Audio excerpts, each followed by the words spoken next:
5 things you have to do before the new year that do not involve goal setting. This time of the year we get inundated with videos, recommendations of how to set goals, detailed maps and templates, workbooks and numbers and schedules. If you have a fatigue of goal setting, there might be some real good reason behind it, because maybe you've tried it in the past. Maybe you have fear of failure, it seems overwhelming. Maybe there's just too much to do and you dread the idea of one more year, one more same as always, and stuck. And you don't want to even start the whole goal setting process because it just seems exhausting. There are those like Gary V or Gaugins who push and recommend that we push ourselves beyond the boundaries of fatigue. And so just the very idea, especially if you're women, is antithetical to actually creating a better future, a different future, a more up-leveled self even. And so we give up because this goal setting, pushing yourself, just doesn't seem fun. Well, let's dive into some more fun ways to do before 2025. See, the idea that we just have to be more disciplined, more adhering to a certain plan, it's outdated. And so perhaps you've been following, it's not you, but the system that you've been following that set you up for failure, if you will. Like many of us in the past, we have maybe set extremely detailed schedules for eating programs. I used to be that in my teens. It's all idiotic. I've long given this up, but we still do this for other parts of our lives, only to feel, of course, frustrated and throw our hands up in the air and say, well, let's not even bother with it. Or the first year of January, everyone has good intentions, and then they fizzle out by the second week of January already, and we fall back into the same patterns. So I'm here to give you a different perspective and perhaps a different plan. 5 things. First one, make the next 12 weeks your new year.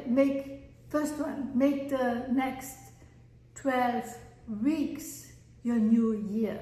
And goal setting seems so hard because we are not yet that person who can achieve those goals. And there's a circuit, like a short circuit, by assuming we can be that person just by setting those goals, rather than being the person first and then those goals will fall in place. So we fear that we cannot be the person who has all these disciplines in place, these new habits, has recreated their life. That's not a person we are even familiar with, and we don't know if we can be that person, and we fear that we don't have what it takes to be that person. So goal setting is turning things around the horse before the carriage before the horse, rather than becoming first who you need to be to do and easily accomplish these goals and new visions and step into this new person that you can be. By the way, if you have any problems before we dive deeper with revisioning yourself, it's one area I specialize in when I teach. That's one area I specialize in as a consultant, who you can be, because oftentimes we don't even know all the potential that we have, or we are afraid and holding ourselves back. So if you want to get started on that road, there is a link below where you can take a free quiz to get you on the journey of finding out who you can be outside of what you framed yourself to be, boxed yourself in previously. So first things, create the 12-week year. So instead of a new year plan, a 1-year plan, like the communists used to have 5-year plans that failed miserably, do a 12-week plan for yourself, because here's the science behind it. Not only does it create urgency and a sense that we can accomplish something in 12 weeks, we don't push it ahead because a year is a long time, we can always achieve it later. Instead, 12 years create an urgency and a momentum in action. But here's the interesting part of science. You may have heard of that. Science shows the longer we give a task to accomplish, the longer the task takes to accomplish. So if we give a task an hour, we tend to fill that hour with the task. However, if we just have 5 minutes, we can accomplish that same task within 5 minutes. So there's a sense of excitement, 12 weeks, and I can really make a dent, a change, and something in the new direction I want to go. It's way more inspiring than an entire year. Here's a little bonus tip.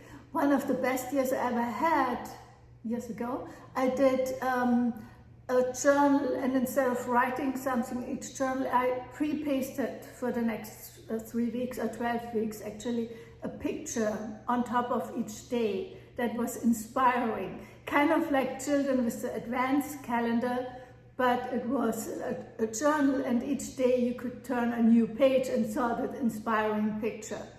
And somehow it made me happy, and it inspired me to action. Every day seemed like a special gift, different than the other one. So if you're visually inclined, instead of goal setting with schedules, how about you take inspiring pictures either for each day or even just for each week that is a certain kind of theme. Here's the next thing you have to do, the next thing before the new year end. While most people tell you to select a word or a theme for the year, such as advancement or, 7-figure business, you select a picture. Pictures tend to evoke so many more emotions in us, and after all, it's the emotions you have to bring on board, not just the intellect. So try it out perhaps, and it's different from a vision board. A vision board, of course, has different images of what you want to do, but a picture as a theme of the 12 weeks is much more inspiring. And again, on each page, you can maybe have a different picture that fits in this overall theme that inspires you and makes you excited about each day, and that each day holds the potential to achieve something you had never done before. Here's the interesting thing, because pictures, of course, appeal to our visual self, words appeal to our auditory self, touch to our sensory, and so on. And you have all heard of the love languages, each in a sense appealing to one of the human senses. And some people lead with the visual, some with the auditory, and so on and so forth. They need to maybe be shown acts of service by their partner, such as taking the trash out, to feel loved. Another one needs to go on a luxury resort over the holidays. I would prefer that over the trash taking out anytime. But depending on what love language you speak, there's a different approach, and something resonates differently with each person. Well, what I specialize in goes much deeper, and that is your money love language. See, what few people know is that each of us speak a money love language. And once you discover that, you don't just discover what's your money love language, even though that's invaluable, but you also discover what story heroine you are and what she speaks, what kind of language she speaks. And then you can specifically bring her out, foster what appeals to her. For instance, if you're romantic, they love luxury, comfort, and so on and so forth as your primary love language, it's very different than if you're an accumulator. So your love language is different, but so are your experiences. So again, if you want to get started, there's a link for a free quiz and also a link how you can get your hands on the ebook that goes into much more depth and into case studies. So I would highly recommend that as you shape your vision for the next 12 weeks, so as to help your, there's so much talk about the inner child, but little do we know that there's an inner person in us that we are very apt to be, that has all the strengths in us, and sometimes we have neglected that person, and to bring that person out and polish her, I think is way more appealing and way more useful than making goals for the new year. Hand in hand with that, speaking of money love language, what is your love language in terms of experience? And that's number 4 on our list. What experiences do you want to pepper your 12 weeks with? And those can be expensive experiences, but preferably not even expensive, but low cost or no cost experiences that particularly speak to your money love language, to that person you are becoming. Because remember, we are not just goal setting, we are becoming a higher version of ourselves, and we are not beating that person out of ourselves with more and more harsh discipline, which by the way can backfire. If you ever had so much discipline that you lost enjoyment of the rest of your life, whether it was in money or in food, anorexia and so on, you know that discipline is good, but if we go too deep off the end, and discipline can backfire. So instead we are taking a pleasurable approach to let this new person shine, almost like I work a lot with animals and rescue animals. I once rescued a cat, a wild feral mama cat who was so fierce you couldn't approach her because she would rip your arms off. I went in there, patted up to here like a moon man, a woman, and slowly started patting her, and slowly, over probably 12 weeks, she came out of her shell and became the sweetest mama kitty and lived out her last year. She was already old and beaten up from the street, in peace and being loved.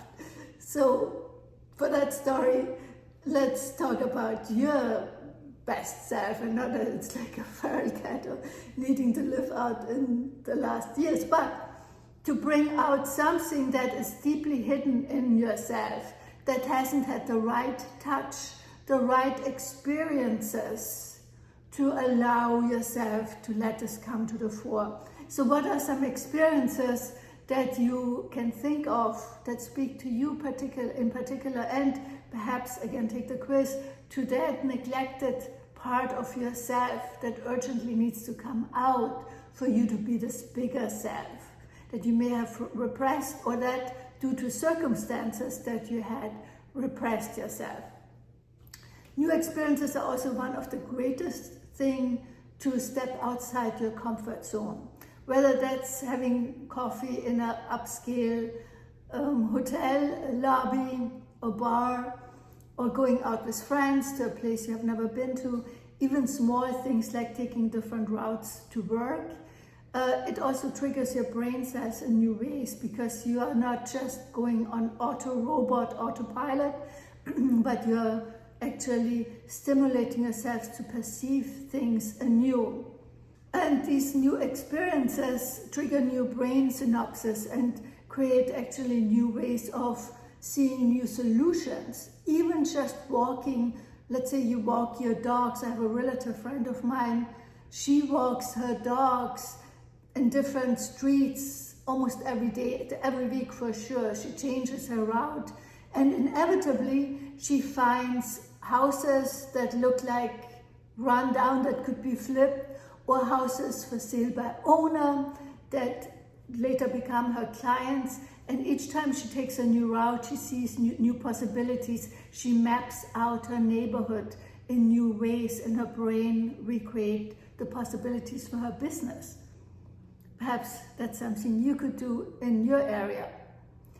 Or a new sport, or just trying a new sport every week, or a new coffee house every week, if that's your jam and you prefer the more quiet approach to new experiences. But do stretch yourself, do something that's a little bit out of the ordinary, like taking a solo trip, for instance, taking a trip to another country, or meeting up with people. There's so many online groups where you can meet up with people, being safe of course, in different places, and make new friends. All of these are conducive to you experiencing a wider expression of yourself and stepping into that person that easily achieves the goals, rather than having to push herself into a harsh self-discipline and twisting herself into a pretzel to achieve goals that seem to not be part of who she is or who you are.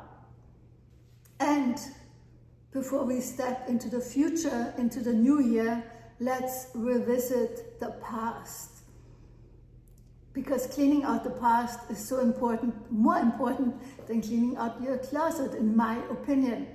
Because we need to make space and room for new experiences, and we can't as long as it's cluttered by old fears, disappointments, failures, perceived failures. How can you rewrite some of the perceived failures of the past?